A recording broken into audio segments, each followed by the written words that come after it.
Arsenal's superiority at Stamford Bridge. The score finishes Arsenal 5, Chelsea 0.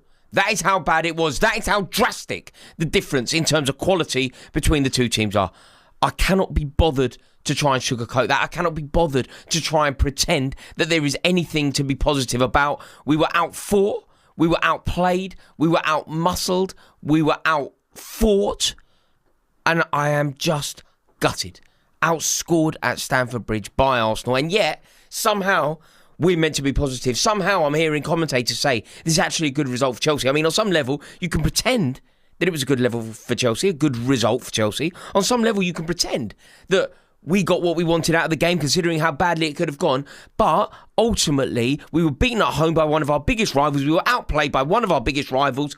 One of our biggest rivals came to Stamford Bridge, won the game, and they have 1 foot in the final. Let's be totally honest. In fact, let's just be totally honest. We know that Arsenal are going to the final, don't we? We know that we're out. We're not going to go and overturn a result like that at the Emirates.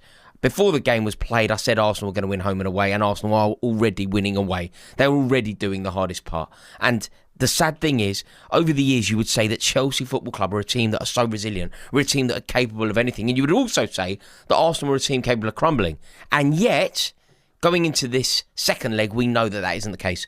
That we know that we aren't resilient enough. We don't have enough about us. We don't have enough fight, enough determination, enough desperation to make that final. And we know that this Arsenal team are a serious side. Do you agree with me? I reckon everyone does. If you think Arsenal are already in the final, like this video. It's the only way I can monitor it. Do you think Arsenal are already there? If you do, just like this video. Because I tell you what, if I were an Arsenal fan, in fact, let's pretend that Chelsea had gone to the Emirates, put in a performance like that, and won the game 3-2.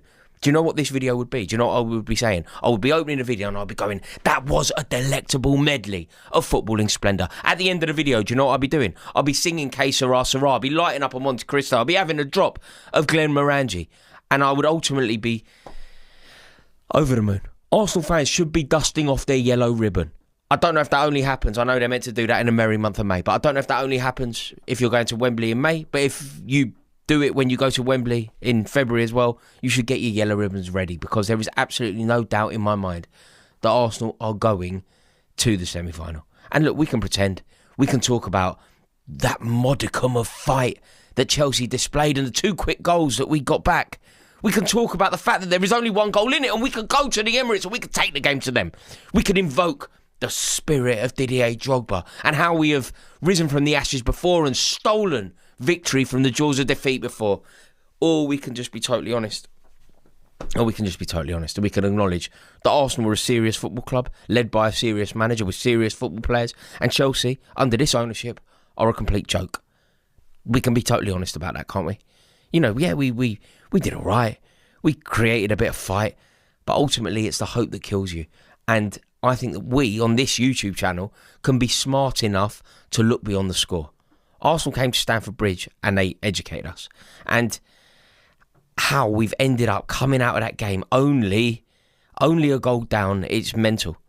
Like, we were dreadful. We were outplayed, we were outthought by Mikel Arteta, and we were outfought on the pitch. And then we did that weird fake fight thing. Like, I was really mocking Paulinho for doing it at Tottenham. You know, when he kind of had a pop at Ollie Watkins and Morgan Rogers, and you're like, mate, where were you for 90 minutes? We did that at the end. We started having a fight like Enzo Fernandez, really giving it the big one. Our disciplinary record is atrocious.